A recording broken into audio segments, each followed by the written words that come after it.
Commission des finances. David Amiel vient défendre le budget 2027. En face, le RN le résume d'un mot. Un budget de lâche. Le ministre va passer un sale quart d'heure. Pardon de le dire comme ça, mais c'est vraiment un budget de lâche que vous nous présentez. Parce que là, aujourd'hui, on a 2 documents sur la table. Donc vous avez un document, ce que vous présentez, plus 41 milliards d'euros de dépenses publiques.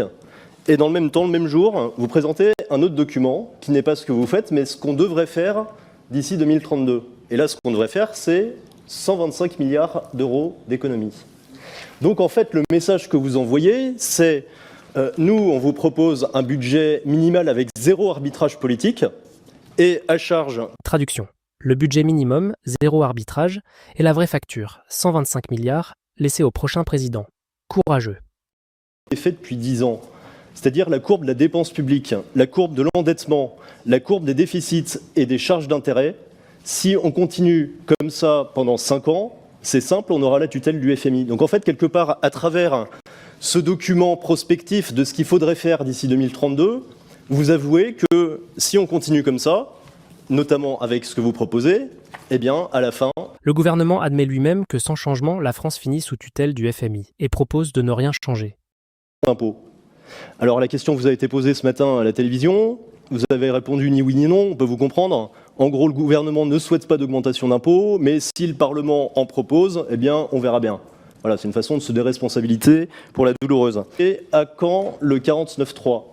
Parce que l'année dernière, on a eu tout un cirque, ça a duré 4 mois, pendant lequel le gouvernement a dit non, on ne présentera pas de 49.3. Tout le monde savait que ce serait faux, et à la fin, au bout de 4 mois, il y a eu un 49.3. Des hausses d'impôts ? On verra. Un 49.3 ? Jamais. Comme l'an dernier, juste avant de le dégainer. La charge de la dette, effectivement, elle l'augmente de manière importante. C'est la raison pour laquelle il faut continuer à réduire les déficits. Mais monsieur le député, vous êtes le seul parti qui réussissait à contribuer à la charge de la dette sans gouverner.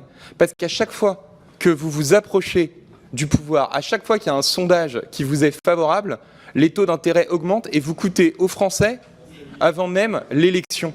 Monsieur le député Renaud, tous les Français qui empruntent des crédits à la... Coincé, le ministre ne répond pas. Il accuse l'opposition de faire monter les taux. Pas de réponse ? On désigne un coupable.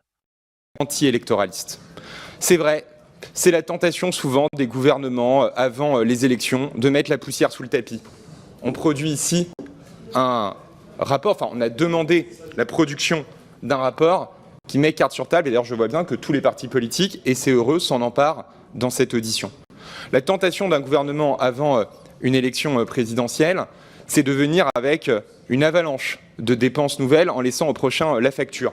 Nous venons ici vous présenter un cadre de sérieux budgétaire. D'ailleurs, le président Coquerel le trouve excessif, mais ça montre bien... Un budget qui refile l'ardoise au suivant. Un ministre qui esquive et blâme les autres. La lâcheté, mais avec un joli nom. Séance tenante.